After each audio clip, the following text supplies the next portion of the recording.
morning. We're going to go through tune-up today. We have a process we follow here at Ernie's. So we have paperwork on every bike. Come through, you find the paperwork. You mark that it's in process.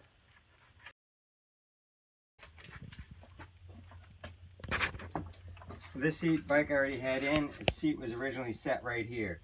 So normally we would take a piece of black tape, set it here so we can put the seat back down to the customer's desired height. This one's pretty easy, it's about as low as it can go. We need to have that up so it'll fit in here.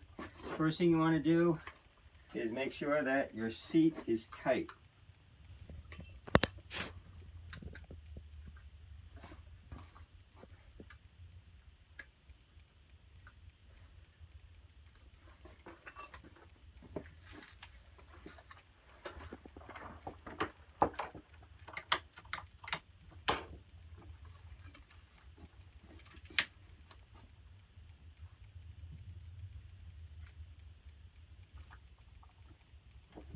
Pull the wheels, right through them. The paperwork would say if we wanted tires or a new chain or anything like that. And we'd go pull the parts from the bins over there. Everything's preset, customer's already signed for the work to be done.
Right there is the seam.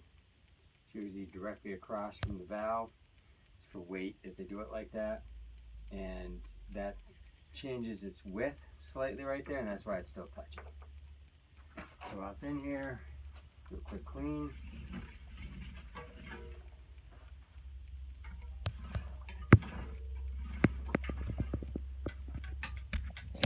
Deflector down into place.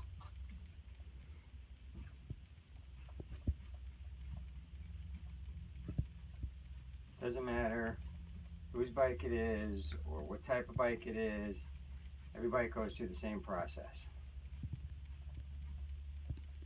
Some bikes are cleaner than others. Occasionally, if the bike's really, really dirty, we'll charge extra for it. But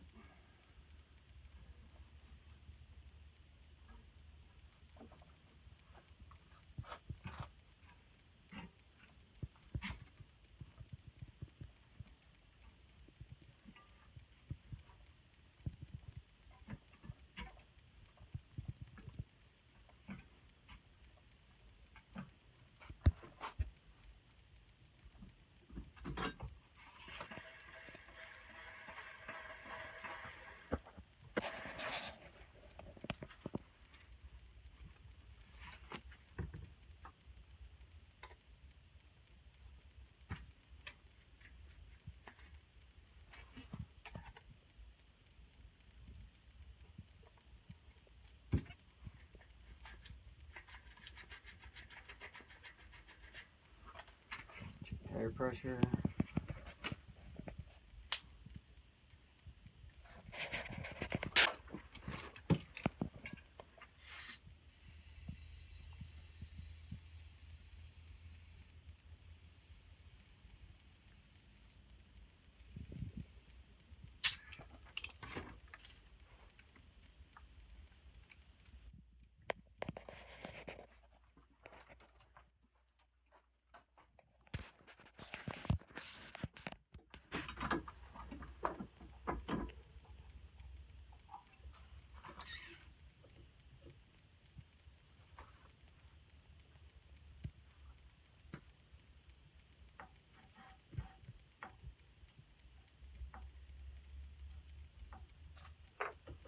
good.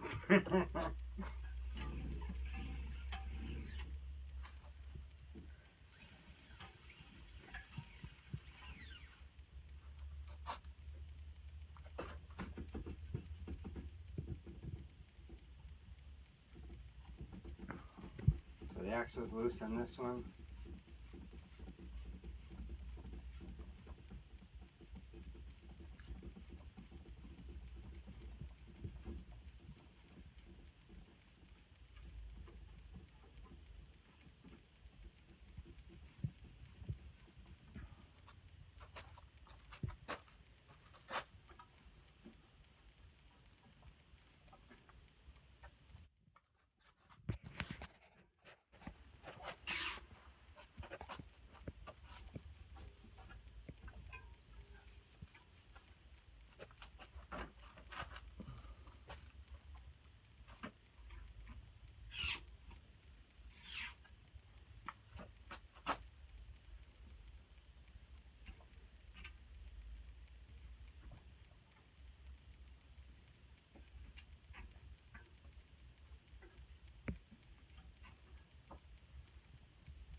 It's actually slightly tight.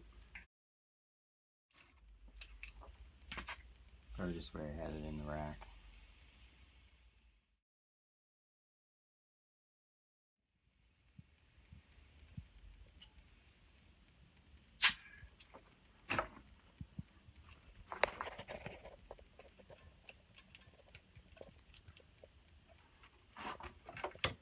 Then we go over and clean the bikes.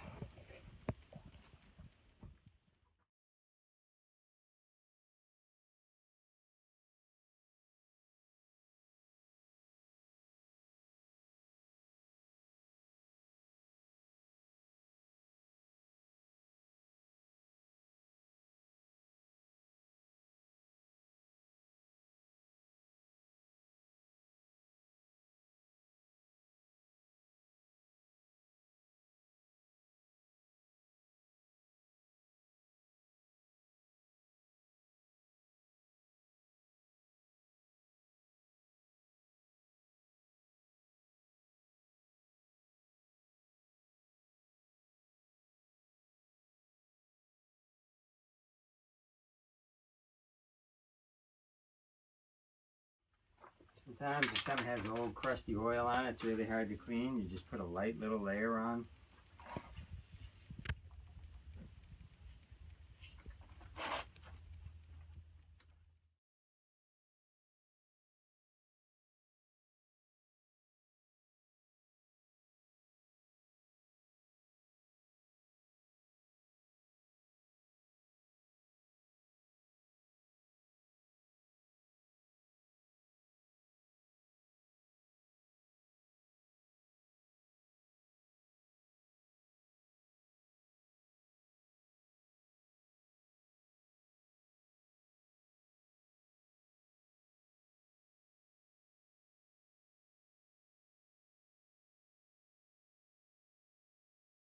So people a lot of times have a computer. Always make sure your magnet is lined up. This bike doesn't have a computer.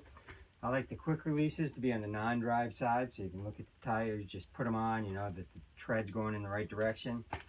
This tread points forward, so we put it in that direction. Quick release on the wrong side.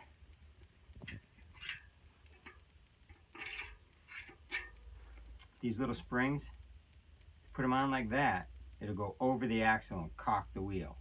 So they need to be points in so that they do their job. They just pop these nuts and stuff out so they can get the wheel on and off easier. You don't even really have to have them, but it makes it easier.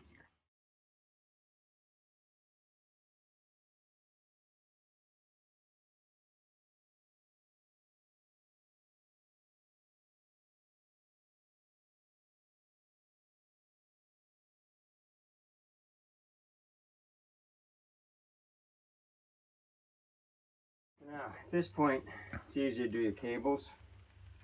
So the cables pull out.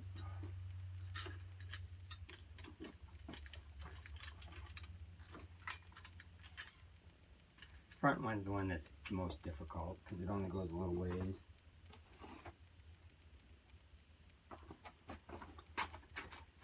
And then you coat the cables with I like to use oil.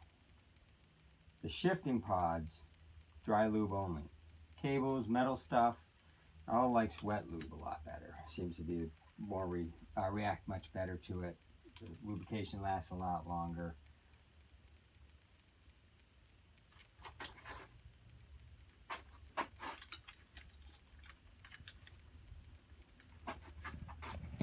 So this one, fortunately, it's the shortest cable, so it's usually the one that's the least compromised. See that little fuzz that's on there? That white color, that's corrosion basically. What's really nice about the front brake is if you I always keep these up, so when I oil them, I can oil straight down in and it'll get into the cable. Eventually, gravity will pull that oil all the way down through that cable.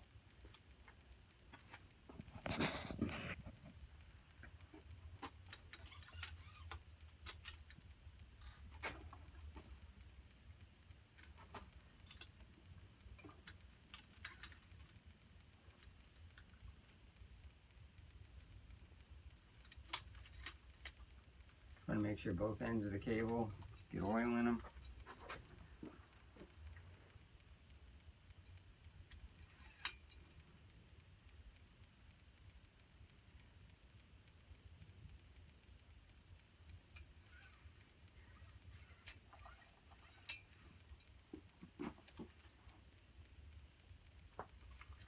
These cables go around the bottom of the bicycle, so it's real important to lube this little spot too. A lot of times gunk will get in there.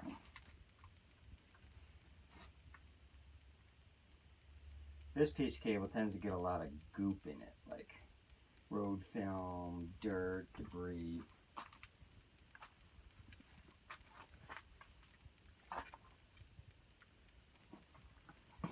We picked this bike because it's an older bike, so it has a little bit more deterioration. Can show you the purpose of why we do the different things that we do on the bikes.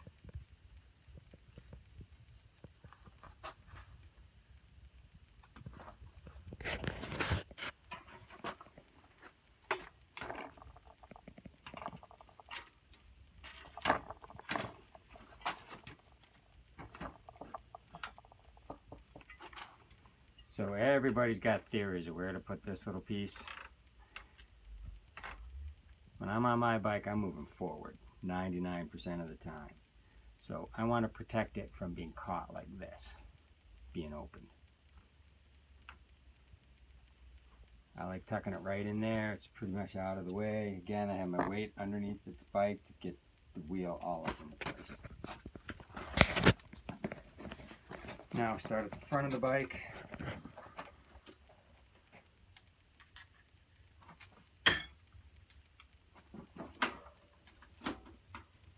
Careful not to wind your cables up into the drive line.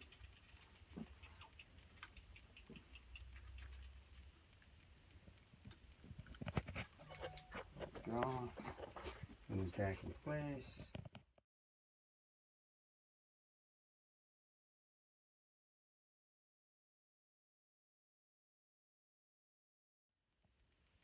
Start on the front of the bicycle, work your way all the way to the back. These gaps should be very similar. They don't have to be 100% exactly the same, but they should be pretty close.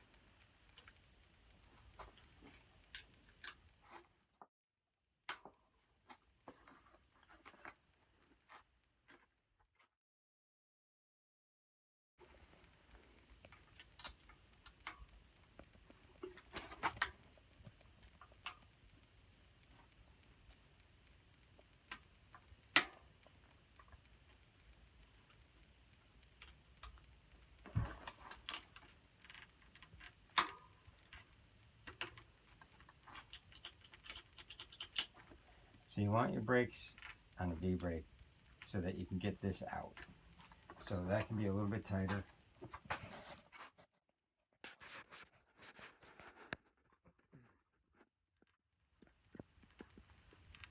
A little trick my friend Woody taught me. Now you know you can get that out.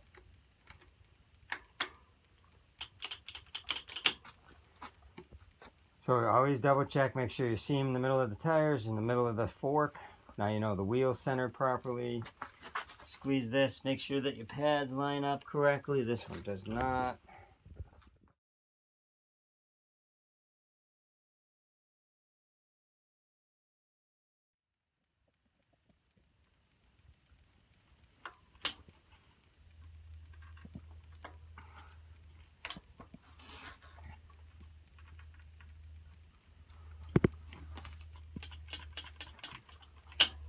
Now they're centered. Spin it, listen for any noise.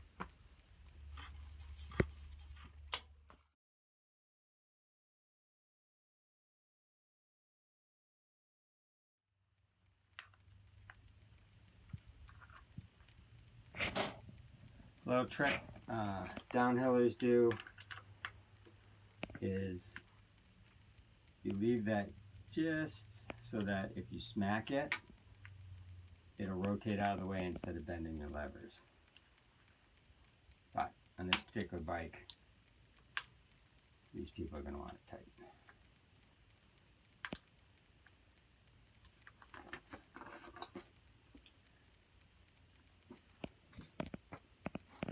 We try to review reflectors with people. One is it's a law. Two is it just comes.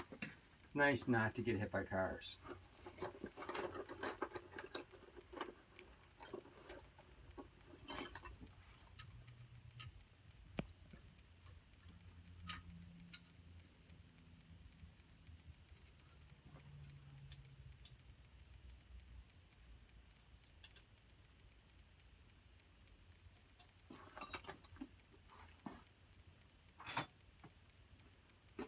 They make a special tool to tighten this lock ring. They're terrible. This is the best way to do it.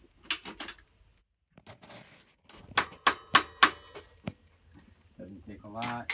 You're just snugging that lock ring up against the bottom bracket. Checking for play. Fine.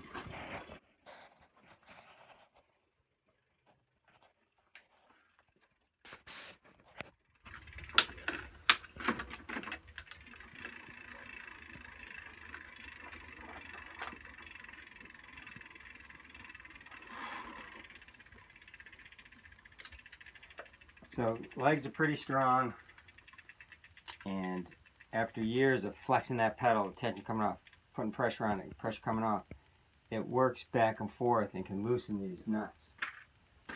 Try to have a little bucket you put your stuff in, so when you're done working on the bike, you look in the bucket. If it's empty, you're good. If it's got stuff in it, you need to put it back on the bike.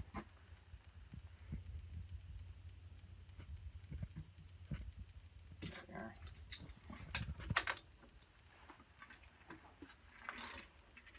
I'm sure that bike was tightened at the factory, and when they built it originally it got tightened, but that was starting to loosen up.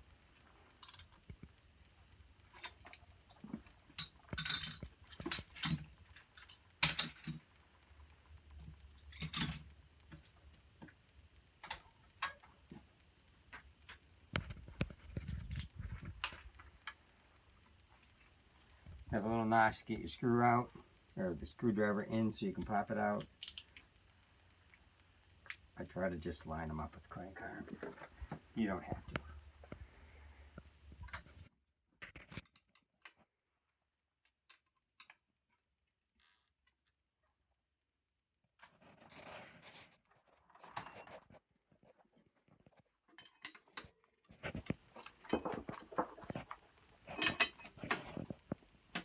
Pedals need to be quite tight, otherwise it wouldn't make the pedal wrenches this long. You got a lot of force in your legs, other than your jaw. It's probably your strongest muscle group. That's a lot of force on that pedal trying to rip everything apart, so make sure your pedals are tight.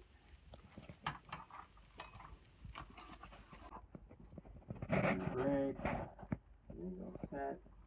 See, that is adjusted so that it's locked in place with that line, the access line at the top, so you can lube it.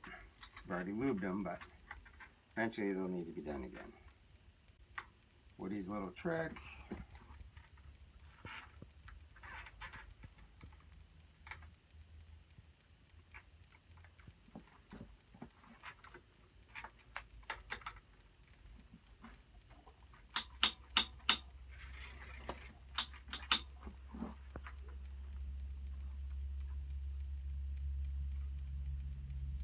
The rear brakes have more cabling than the front brakes, and most brake cable is spiral, where shift cable is linear. So the inside wire in a, not this piece, but inside the housing is spiral in a brake. So there's a little bit of air in between each one, and when you hit the brake lever, it compresses slightly. So the back having more cable gives you a spongier feel than the front. Linear cable will help with that, but distance is always going to make it slightly different.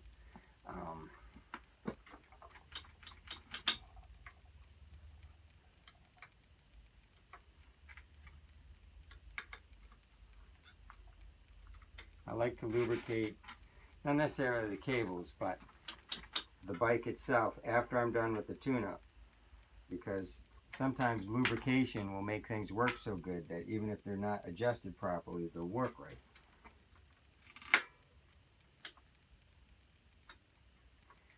You want the brake pad at the bottom edge of the rim, so it's right at the edge.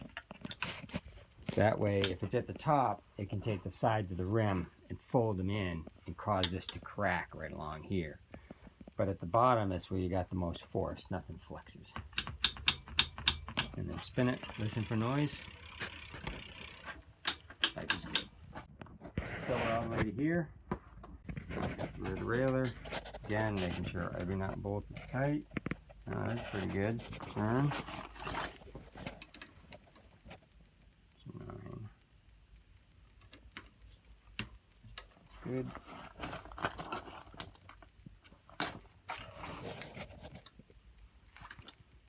It's just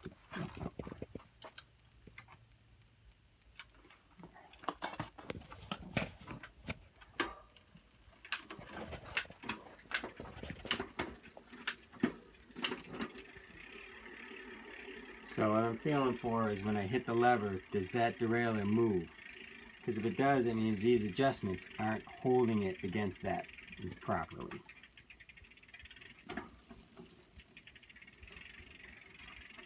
Ever so slightly. So you look at these have a high and a low. If you can't see the writing, there's little pieces of the derailleur that these screws contact, and I can clearly see there's no screw anywhere near this one, so this is the one for the lowest gear, which is the biggest gear in the back. Doesn't take much adjustment to get those things to fetch up.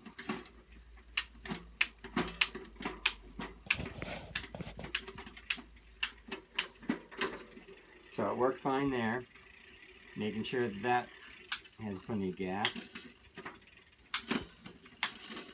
So that was a little slow, so we're going to try and speed that up a little bit. But what that does is it opens up this gap, which allows the chain to fit down through here easier when it's out here. So you got to be real careful how close this is. But it's got to shift.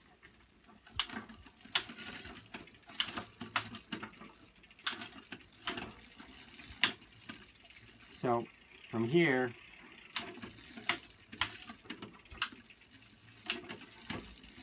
which is the easiest upshift, hardest downshift, seems to be shifting just fine, and it's not making any noise, so that's working good. Now what I want to do is check up and down in each of the front rings.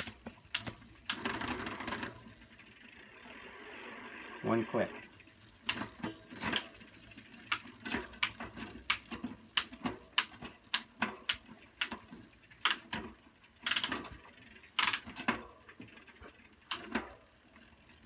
Now, opposite's true here. You don't want this to, see how that's still moving? Well, it doesn't need to move any more than that. So, then tighten that up just I'm going to listen for noise. We're going to look at that gap, make sure that's really tight.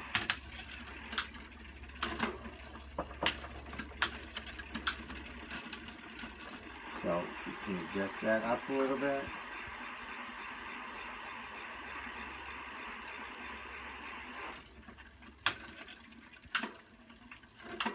Now remember, that's going to affect where this is. So it's still not making noise. This is a crucial ring, and there's fewer and fewer 3-ring bikes. But the only thing that controls the position of the derailleur right now is the cable. All the way down and all the way up, it's these screws that control where it sits. But in the middle, it's only controlled by the cable. So if you do anything with the cable, you got to double check it and make sure you're not getting noise someplace else. You can see there's plenty of slack here, so that can really, this isn't too tight. So dry lube is great. Dry lube is perfect for like mountain bikes and stuff like that, where you bring them back in after you're done riding them and you maintain them. On a commuter bike or on a road bike, commuter bikes, you ride it to work, it's raining out. You work all day. You get out of work, it's raining out. You ride it home. Put it in the garage or wherever you keep it, outside, and then you get up the next morning and you ride it again. So you're not maintaining it all the time. So wet lube works much better for that. On a road bike, sometimes you go for a road ride, you're off there for 5 hours. It could be raining the whole time, so wet lube has better staying power. So normally on a road bike, you'd use a wet lube. So if the lube, as you can see, ends up on the ground, we've used too much. I've spent money to buy lube I didn't use. So this is going to be a commuter bike, so I'm going to do it with a wet lube.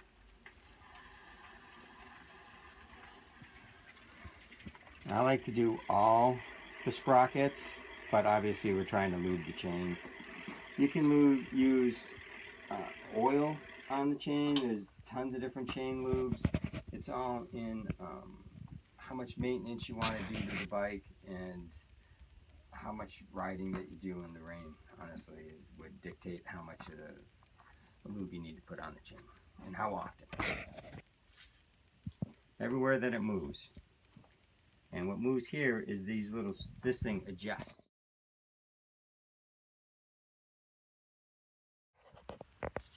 We're just soaking the joint a little bit on that spring.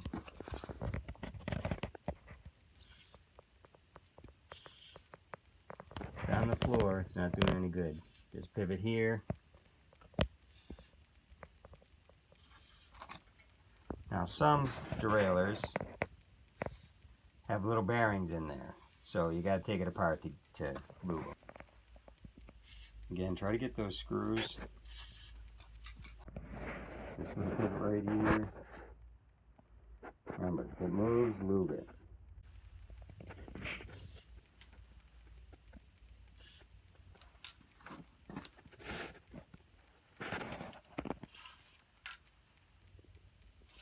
Even if you have sealed bearings, a little bit can get past the seal, so move them.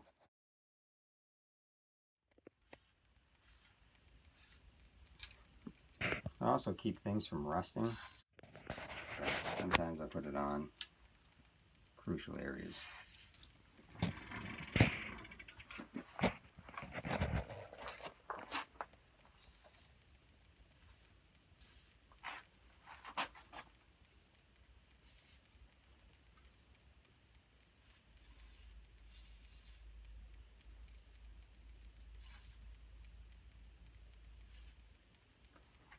Now we've already done these, but you can stick the lube right in that little hole.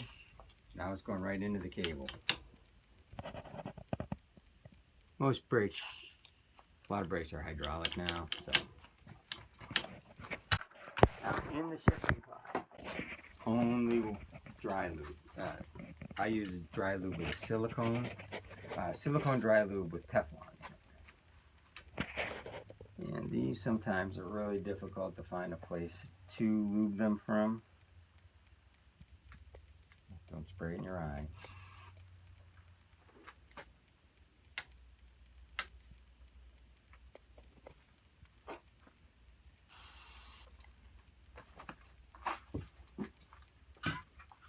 And then I like to do the lever itself.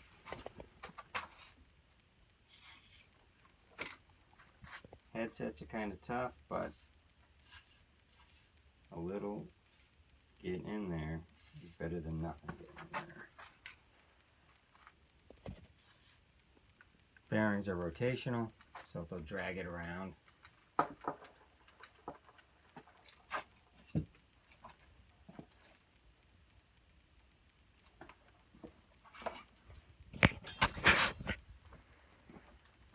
So there's no play in the headset, so I just need to make sure that this nut is tight and rotation is good.